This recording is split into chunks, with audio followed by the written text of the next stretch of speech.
রাজ্যপাল সিবি আনন্দ বোস তিনি রাজ্যপাল হিসেবে আসার পর তার নানান কাজকর্ম নিয়ে কিন্তু বারবার বিতর্ক সৃষ্টি হয়েছে। একদিকে যেমন তিনি রাজ্যপাল হয়ে আসার পর তার যে যদি বলি আমরা তার শপথ গ্রহণ, সেখানেও বিতর্ক সৃষ্টি হয়েছিল। পরবর্তীতে আমরা দেখি তার যে হাতেখড়ি অনুষ্ঠান এবং তা নিয়ে কিন্তু প্রবল বিতর্ক সৃষ্টি হয়েছিল, এবং সেটা কিন্তু গোটা বাংলা জুড়ে। এবং তার যে অ আ ক খ শেখা এ নিয়ে কিন্তু ব্যাপক চর্চা শুরু হয়েছিল, সোশ্যাল মিডিয়ায় কিন্তু এ নিয়ে ভাইরালও হয়েছিল। এবং এরপরেই আমরা দেখেছি তিনি বিভিন্ন সভামঞ্চে কিন্তু নানান মন্তব্য করে বসেন, এবং যাইনি কিন্তু ব্যাপক কটাক্ষের মুখে পড়েছিলেন এই সিবি আনন্দ বোস। এবং এরপরে দেখা গেল তার 2 বছর পূর্তি উপলক্ষে কিন্তু রাজভবনে নিজের মূর্তি উন্মোচন করলেন। এবং কেন মূর্তি উন্মোচন করলেন, এই মূর্তি উন্মোচন নিয়ে কে কী বা বললো, সব কিছু আলোচনা করবো আজকের এই ভিডিওতে। নমস্কার, আমি সত্যজিৎ পাল। 2021 বিধানসভা নির্বাচনের পর তৎকালীন রাজ্যপাল সিবি ছিলেন জগদীপ ধনখড়, এবং 21 নির্বাচনের পর যেভাবে সারা রাজ্য জুড়ে ভোট পরবর্তী হিংসা শুরু হয়েছিল, কোচবিহার, উত্তর 24 পরগনা, দক্ষিণ 24 পরগনা প্রত্যেকটি জেলায় কিন্তু ভোট পরবর্তী হিংসার ছবি সামনে এসেছিল। এবং বিজেপির পক্ষ থেকে অভিযোগ করা হয়েছিল তাদের কয়েক লক্ষ মানুষ, কয়েক লক্ষ নেতাকর্মী ঘরছাড়া হয়ে রয়েছেন। বহু নেতাকর্মী বাড়িঘর জ্বালিয়ে দেওয়া হয়েছে, ব্যবসায়িক প্রতিষ্ঠানে হামলা চালানো হয়েছে, চাষের জমি নষ্ট করে দেওয়া হয়েছে, এবং অনেককে হত্যা করা হয়েছে, অনেকের পরিবারের লোকজনকে মারা হয়েছে, এমনই কিন্তু অভিযোগ করা হয়েছিল। এবং এই অভিযোগ আসার পরেই কিন্তু তৎকালীন রাজ্যপাল জগদীপ ধনখড় তিনি কিন্তু রাজ্যের বিভিন্ন প্রান্তে ছুটে যান এবং আক্রান্ত মানুষের পাশে দাঁড়ান। এবং তারপরেই আমরা দেখি যে রাজ্যে আসে কেন্দ্র সরকার থেকে পাঠানো ফ্যাক্ট ফাইন্ডিং টিম, যেখানে কিন্তু ছিলেন এই সিবি আনন্দ বোস, তিনিও ছিলেন। এবং এই ফ্যাক্ট ফাইন্ডিং টিমের রিপোর্টের ভিত্তিতে কিন্তু রাজ্যে এই ভোট পরবর্তী হিংসা নিয়ে সিবিআই তদন্ত শুরু হয়।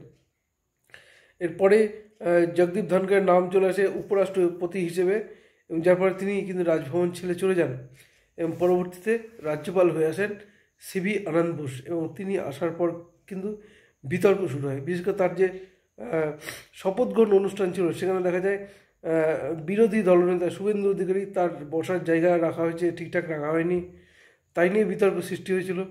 পরবর্তীতে আমরা দেখি যে এই রাজ্যপাল সিবি আনন্দ বোস তিনি তার হাতেখড়ি অনুষ্ঠান করা হয়, এবং প্রচুর টাকা ব্যয় করে সরকারি কোষাগারের টাকা খরচ করে কিন্তু এই শপথ গ্রহণ অনুষ্ঠান করায় এই যায়নি কিন্তু প্রবল বিতর্ক সৃষ্টি হয়েছিল।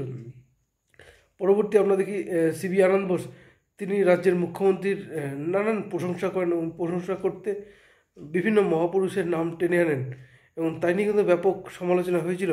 পরবর্তীতে দেখা যায় যে স্ক্রিপ্ট কিন্তু করা হয়েছে নন্দিনী চক্রবর্তী, সে সময় কিন্তু রাজভবনে ছিলেন।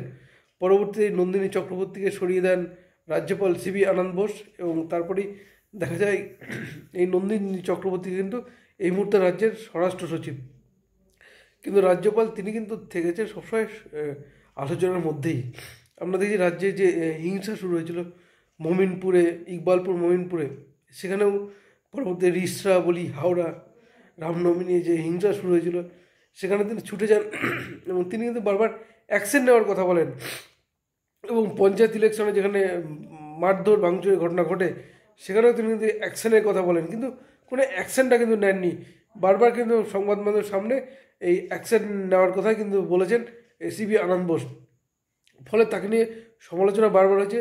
পরবর্তীতে দেখা যায় তার বিরুদ্ধে কিন্তু যৌন হেনস্থার অভিযোগও কিন্তু আনা হয়, তাই নিয়ে কিন্তু রীতিমতো মামলা হয়েছিল, সুতরাং সেখানেও তিনি আলোচনায়।